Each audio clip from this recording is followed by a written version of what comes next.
Okay. Progress.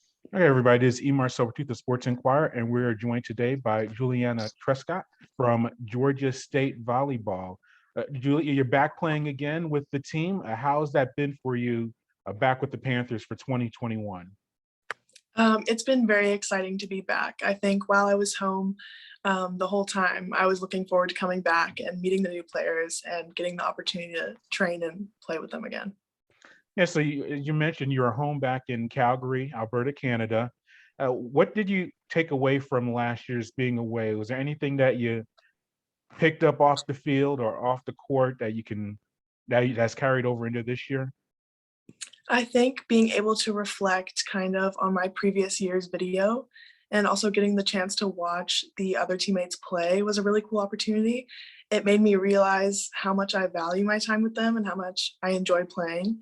So I think that was hard, but also very eye-opening.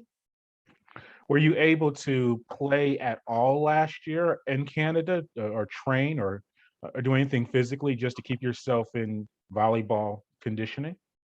Yes, I actually worked really hard. A lot of the time I worked alone. I worked out by myself, or I'd have the help of my family, my sister and my mom. My sister used to play, so she was really helpful. And when things were opening up a little bit more, I got to work with some previous coaches and players, and that was really helpful as well. Okay, and you've been playing more in the past few matches. You played against Appalachian State on October 1st and Coastal Carolina October 2nd. You've been able to form a solid defensive front line with Amisha Griffin. You combined with her for 19 blocks in that Coastal Carolina contest. What's that like working alongside her and being able to provide the defensive front for the Panthers? Mish is so talented and she is a force at the net, and we talk about that a lot along with all of our other middles. You can always tell when they're up with you. You can feel their presence at the net. So I think that's really helpful. And then going to set up a block, you can hear their communication, and if you communicate with them, then it makes things run pretty smoothly, and then you can go up together and form that solid block. So that's very helpful. I actually had my statistics wrong. You had 6 blocks against App State October 1st and 7 kills against Coastal Carolina on October 2nd. So I want to make sure I give you your proper credit. But what about the offense? Sure. What about the offensive side of things? As I said, 7 kills against Coastal Carolina. You've been getting close to that range the past few matches as far as the kills. But what about offensively? Have you just become more comfortable just playing on the court and being able to score for the team? Yeah, I think that's, definitely. In practices, working on kind of refining that offense, being comfortable running different play sets, being comfortable audibling to the setter, just being ready for kind of any situation and going up and giving it your best effort, being physical at the net, being aggressive, and making those smart shots that we've scouted and everything we've prepared for. And as we've been watching the matches, especially the ones with Coastal and App State, you dropped those matches as a team 3-2, very close sets throughout. Where do you think the difference is for the team just to, instead of dropping the matches 3-2, winning that set, winning that match, because you're so close in all of these contests? Yeah, absolutely. And we talk a lot about how we're right there, and that kind of lights a fire in all of us. And I think that no matter how well you train physically, and you can be the most prepared physically that you want to be and the most skilled, but if you don't show up with the right confidence and in the right headspace, that can completely flip the game. So I think that is absolutely the game changer. And we've definitely been working on that and made progress. And I know personally that I've definitely made progress in that area as well. And now you have a home and home against Georgia Southern starting on October 7th. It's a rival. I'm sure you've played them before. How's this week of practice has been just getting ready for this matchup? I think that every time we get the opportunity to play, we're very excited, very hungry for the ball. But yes, being that rival match, I think that adds a little extra motivation for all of us.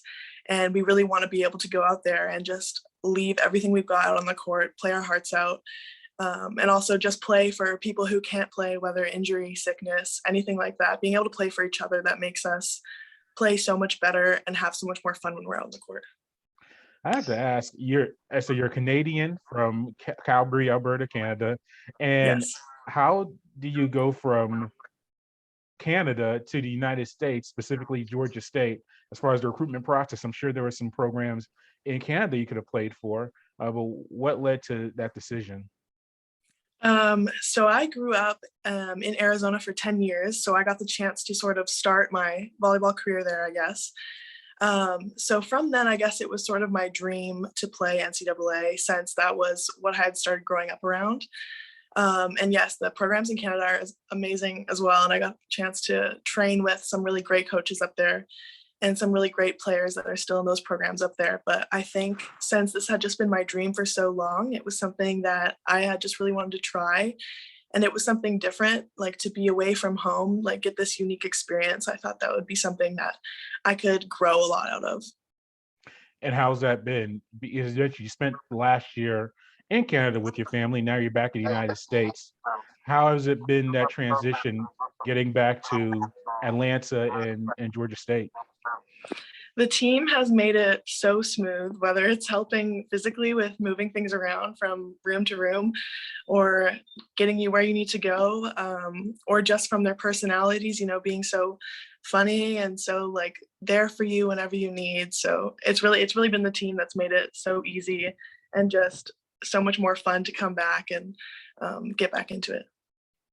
Yeah, and then what about life at Georgia State or in Atlanta? You've been able to, I'm sure, go to in-person classes, and probably practices are a little bit better.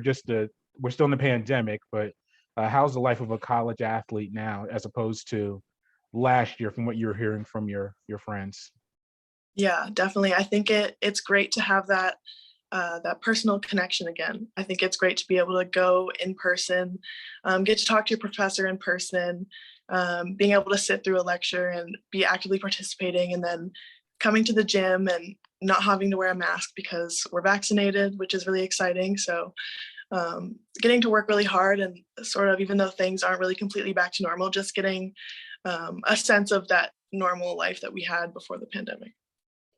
Well, thank you for your time. We greatly appreciate it, and good luck this weekend against Georgia Southern. Thank you so much.